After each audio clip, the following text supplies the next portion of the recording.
بسم اللہ الرحمن الرحیم۔ السلام علیکم۔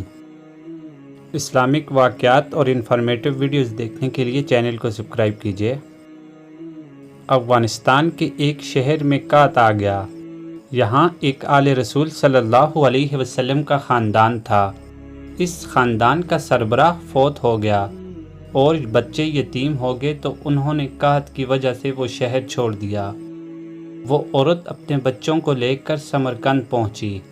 ایک مسجد میں بچوں کو بٹھایا اور وہ عورت سمرقند شہر کے والی جو کہ ایک مسلمان تھا اس کے پاس مدد کے لیے گئی اور کہا کہ میں آل رسول صلی اللہ علیہ وسلم ہوں، میرے ساتھ یہ قصہ ہوا ہے، مجھے پناہ اور کھانا چاہیے۔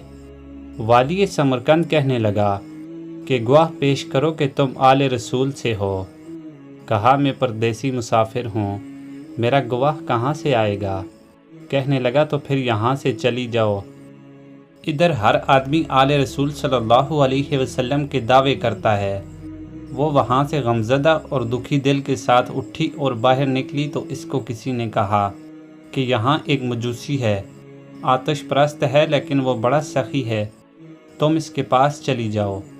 وہ عورت اس کے ہاں چلی گئی اور اپنا قصہ بیان کیا۔ اس مجوسی نے اس کا اکرام کیا اور پھر اپنے گھر لایا، کھانا پینا میسر کیا اور رہنے کے لیے گھر میں جگہ دی۔ رات کو والی سمرقند نے خواب میں دیکھا کہ جنت میں اللہ کے نبی صلی اللہ علیہ وسلم کھڑے ہیں اور ایک بڑا عالی شان محل ہے۔ وہ کہنے لگا یا رسول اللہ صلی اللہ علیہ وسلم یہ محل کس کا ہے؟ فرمایا ایمان والے کا ہے۔ والی سمرقند کہنے لگا یا رسول اللہ میں بھی ایمان والا ہوں۔ آپ صلی اللہ علیہ وسلم نے فرمایا اپنے ایمان پر گواہ پیش کرو، تو اس کا رنگ پیلا پڑ گیا۔ آپ صلی اللہ علیہ وسلم نے فرمایا کہ میری بیٹی تیرے پاس آئی تھی اور تو اس سے گواہیاں مانگنے لگا کہ گواہ پیش کرو۔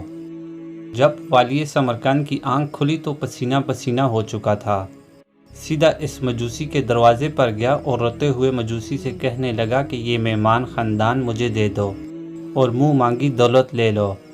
مجوسی کہنے لگا یہ نعمت مجھے دی گئی ہے، میں تمہیں کیسے دے دوں؟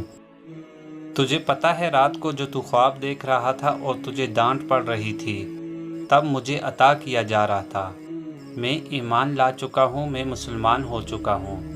وہ جنت والا محل تیرے نام سے کٹ کر میرے نام لگا دیا گیا، میں وہ محل تجھے کیسے دے دوں؟ جب تجھے محل کے باہر ڈانٹ پڑ رہی تھی تب میں محل میں کھڑا سب سن رہا تھا۔ سبحان اللہ۔ ناظرین کبھی بھی کسی نیکی کو چھوٹا نہ سمجھیں، کبھی کبھار چھوٹی سی نیکی انسان کے تمام زندگی کے گناہوں کا کفارہ بن جاتی ہے۔ اللہ تعالی ہمیں عمل کی توفیق عطا فرمائے، آمین۔